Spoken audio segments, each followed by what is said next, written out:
एक extreme 125चा review देतो. माझ्या गाडी एक 1.5 वर्षापूर्वी घेतली होती. पुण्यामधून कर्वेनगरच्यातून घेतली होती मी. 15,000 माझे किलोमीटर चालून झाले.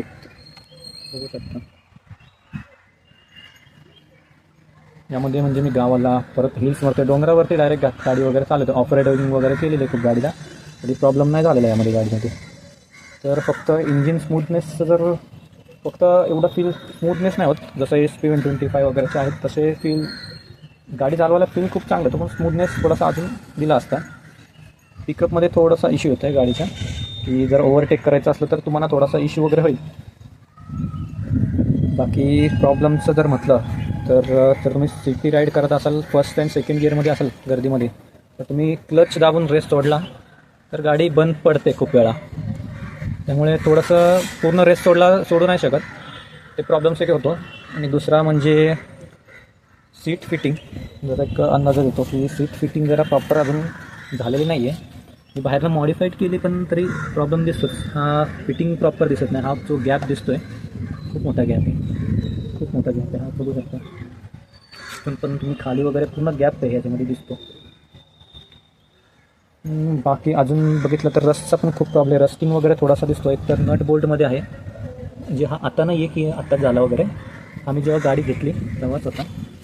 रस्ट वगैरे हा बघा थोडंसं आतमध्ये आत्ता नाही दिसणार. थोडंसं एक बाकीचे इश्यू दाखवत असताना ते दिसेल तुम्हाला.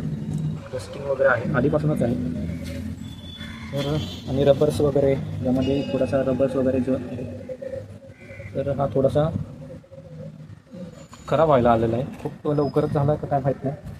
इथे थोडासा रस्टिंग आहे. जे साडी गार्ड वगैरे लावलेले आहेत कंपनी फिटेड त्यामध्ये आहेत. थोडासा 1 वर्षानंतर पण कलर वगैरे उडतो थोडासा कारण तिथं हात खूप लागतो तर ठीक आहे. बाकी इथे जे रबर वगैरे असते त्यावरती पूर्ण निघालं आहे. इथे एक रबर कॅप असतो पूर्ण निघाला आहे. हा जसा जो आहे तो त्यामध्ये पण ह्याच्या खालत खराब झालेत. कलर पण निघाला ह्याचा. हे झालंच इश्यू. आणि पेट्रोलच्या टाकीमध्ये पण रस्ट इश्यू आहे.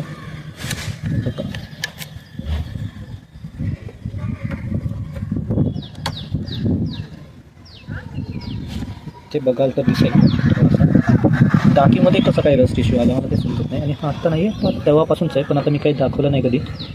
ते बाकी ठिकाणी रस्ट वगैरे हे ठीक आहे. ॲव्हरेज आहे ठीक आहे. कलर थोडासा खूप लवकर उडाला इथला साईडचा. त्यानंतर चिखल खूप होते पावसामध्ये वगैरे बघितलं तर जरा चिखल खूप होते. इथे काहीतरी आफ्टर मार्केट लावू शकतो आपण तर तो प्रॉब्लेम होईल लावण्यात वगैरे. त्यामुळे जर कंपनी फिटेड दिला असतं तर बरं झालं असतं. त्या मोठा इश्यू नाही. तर प्रॉब्लेम तर सांगितलं मी खूप. पण तसं चांगली गोष्ट सांगायचं की सस्पेन्शन मस्त आहे.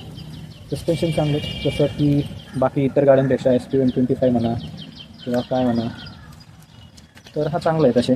परत लुक्समध्ये बेटर आहे SP 125 दुसऱ्या इतर गाड्यांपेक्षा.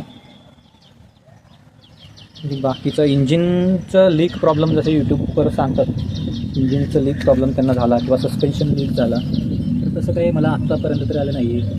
सस्पेन्शन वगैरे काही प्रॉब्लेम वगैरे आत्तापर्यंत आलेलं नाही आहे मला. ABS पण चांगलं काम करतो. खूप वेळा तर ABSमुळेच मी वाचलं 2-3 वेळा करता.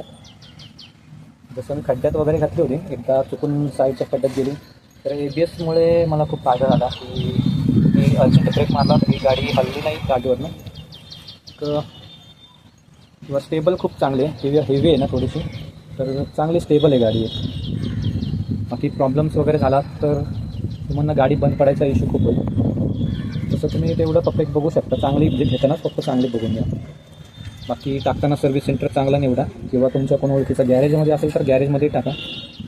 सर्व्हिस सेंटर जर ओळखीचं असेल तरच ठीक आहे. नाहीतर मी बाहेरही करू शकता काही प्रॉब्लेम नाही. बाकी तुम्हाला काही विचारायचं असेल तर कमेंटमध्ये एकदा विचारू शकता. चला बाय. हा माझंच